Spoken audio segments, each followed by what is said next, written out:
I'm Rita Warren. I'm an RN, and I'm a practice manager for a GI practice in Brunswick, Georgia, and also manager for an off-site endoscopy center that's affiliated with the local hospital.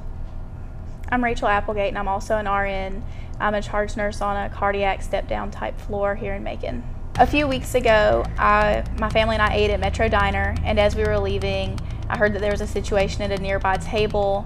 I looked over, and there was a woman in the booth, and she was blue. So I ran around to where she was and felt for a pulse, and I couldn't feel one, but I did a sternal rub to see if she could respond at all, and she couldn't.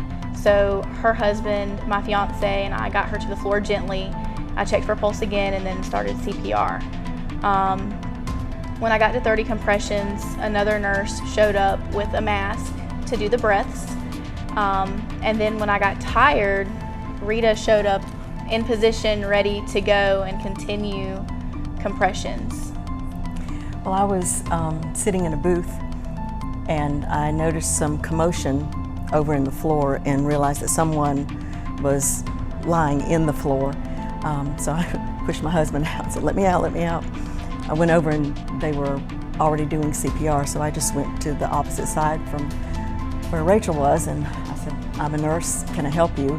And she said, "Yes," so I took over with the compressions, and we just rotated. And did what we could to help her at that time. Thought that it was 3 or 4 minutes, but I'm hearing that it was more like 8 or 9 minutes, because it was, I think, 12 minutes to the first shock. So that means that EMT got there and put her in the ambulance and gave that first shock pretty quickly as well. So I'm thinking 8 or 9 minutes. Yeah. Time just sort of suspended. I had no idea. I was wondering if she would be okay. I was answering my 5-year-old's questions because she had questions about the ordeal. And I was just hoping and praying that she would be okay.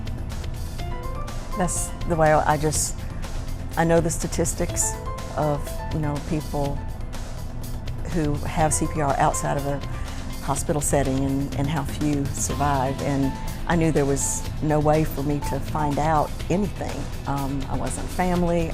I didn't even know her name. I didn't know the people that I had worked with, and so I just sort of resigned myself that I would never know. Her daughter had posted a Facebook post searching for us, and I just so happened to be awake working on a paper late at night and saw that post and was very excited. I messaged her, and she said that she was actually at the hospital that I work at, and I still didn't know her condition though, and I was planning on going into work that morning and then going to see her in the ICU. But instead I started getting a report on my patients, and they said that they had, Miss Kelly Davis, and that she had coded at a restaurant, and I said, "That is my Miss Kelly." I certainly wasn't thinking that I was going to get her as my patient and that she would be that well. So that was an amazing moment. I called the Metro Diner to see if they had any information, and they were so glad that I called because Kelly's daughter had come to the diner and given them her name and her contact information and said that if they heard from any of us, would they please give the information. After a few tears and getting myself together, then I called her daughter, and then more tears later we talked, and she said, after we talked, she said, "Well, I'm right here with my mom, and she'd like to talk to you."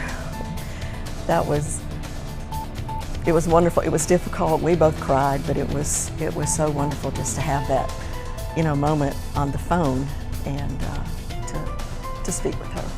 It was wonderful. Her heart had stopped 2 days before, and she was better, and she was sitting up in bed and able to spend time with her family. And now she gets to spend many, many more nights and evenings with her family. So I don't know about the term hero. To me, a hero is somebody who does something above and beyond what anybody else would do, and they do it without regard to themselves, like firemen and policemen in our military, who protect us no matter what. That's a hero to me.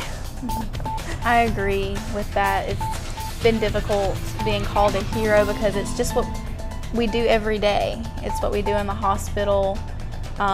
It's what we train to do. Exactly. It's something that we're ready for all the time. and we just do it.